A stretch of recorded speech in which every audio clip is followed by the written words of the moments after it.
Yesu ashimwe bavandimwe nshuti bandi Umutsinzi TV. Uyu mwanya tugiye kuganira ku bwenge bwaturutse muri Edeni. Ese ubwo bwenge ni bwiza cyangwa ni bubi? Ni ubuhe bwenge rero? Tugiye kureba mu gice cya kabiri cy'itangiriro umurongo wa 15, turaza kugera ku murongo wa 17. Haravuga ngo Uwiteka Imana ijyana wa muntu imushyira muri iyo ngobyi yo muri Edeni ngo ahingire ibirimo ayirinde. Uwiteka Imana iramutegeka iti, ku giti cyose cyo muri iyi ngobyi ujye urya imbuto zacyo uko ushaka, ariko igiti cy'ubwenge bumenyesha icyiza n'ikibi ntuzakiryeho, kuko umunsi wakiriyeho no gupfa uzapfa. Hanyuma mu by'ukuri urumva ko mu biti Imana yari yaramejeje muri ya ngobyi hari harimo igiti cyitwa ngo ni igiti cy'ubwenge bwo kumenyesha umuntu icyiza n'ikibi.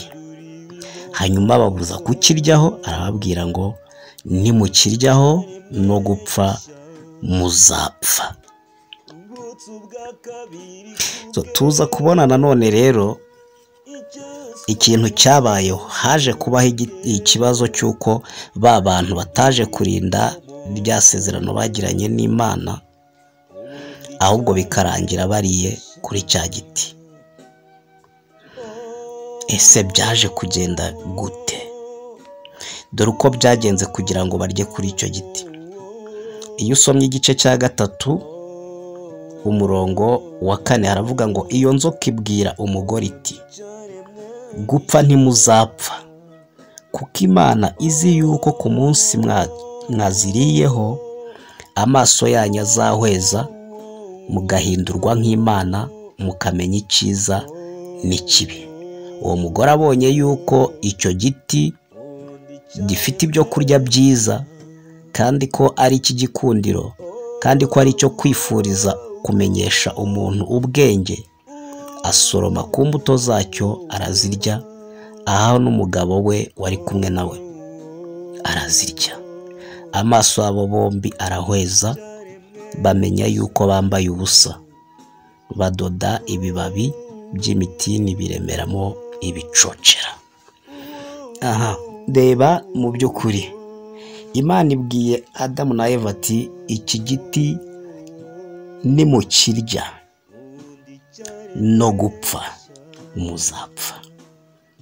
Inzoka irababwira ati, gupfa rata ntimuzapfa. Imana irabashuka, kuko izi yuko igihe mwakiriyeho muzahumuka, amaso yanyu azahweza, mutangire kumenya icyiza n'ikibi, mumere nk'Imana. Nk'uko Imana izi icyiza n'ikibi bariko namwe mumera.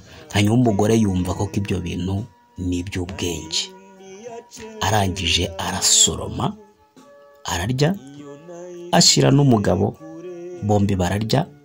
Koko nk'uko inzoka yabibabwiye, amaso yabo bombi arahweza, babona ko bambaye ubusa, bahita bajya kwiremera ibicocero.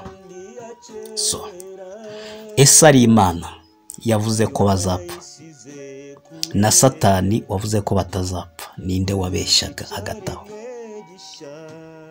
Mu by'ukuri iyo witegereje neza ukoresheje ubwenge bwa kimuntu, usanga Satani ari we wavugishije ukuri, kuko koko ngo amaso yabo yahise ahweza, bamera nk'Imana, bamenya icyiza bamenya n'ikibi. Ariko nanone kuko ari ubwenge bwacu bwaba budushuka gutyo, tukibwira yuko ibyo Imana yavuze atari byo, ariko Imana yo yari izi ikivuze. Akenshi twebwe abantu twumva ko gupfa ari uguhambwa tukajya mu gitaka, ariko Imana yo yari ibizi neza yuko nituba tutagihuje imyumvire nayo, cyangwa ijambo ryayo ritari muri twe, ijambo rya Satani akaba ari ryo riba muri twe cyangwa riba mu muntu, hanyuma iry'Imana rikaba ritari muri bo, icyo gihe urupfu ruzaba ruri kuri abo bantu. hazaba hariho kurimbuka. Kuko niba utemeranya n'Imana icyo yavuze, ukaba uri kwemeranya na Satani icyo yavuze, mu by'ukuri kwa Satani ni iwabo w'urupfu, mu gihe iwabo w'Imana ari iwabo w'ubuzima. Rero gupfa Imana yavugaga byari ugutandukanywa nayo. Kandi koko tubona yuko igihe umuntu bari bamaze kuryaho kuri ziriya mbuto, ngo bihishe Imana ibashatse irababura, bajya kwiremera imyambaro yo kwambara. Iriya myambaro yo kwambara rero ishushanya yuko imyambaro biremeye ni kwa kundi umuntu iyo amaze gukora icyaha ahita ajya kuvuga ngo ariko reka ajye kwiyeza. Kubera iki? Abonye yambaye ubusa. Mu yandi magambo, kwambara ubusa ni ukwibonaho icyaha. Yibonyeho icyaha, hanyuma umutima uramubwiye ngo jya kukiyeza. Kwiyeza ariko kwidodera imyambaro mu bibabi by'imitini.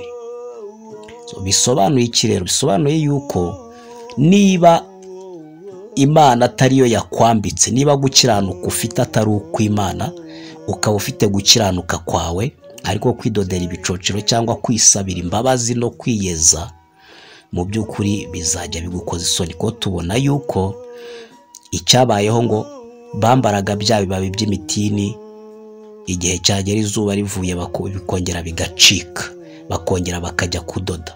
Bivuge ko gukiranuka kw'Imana niko konyine dukeneye kugira ngo tubesheho by'iteka ryose, kuduhereza ubugingo buhoraho. Ariko gukiranuka kwacu kurongera kukarangizwa n'igihe. Igihe iyo kigeze birarangira.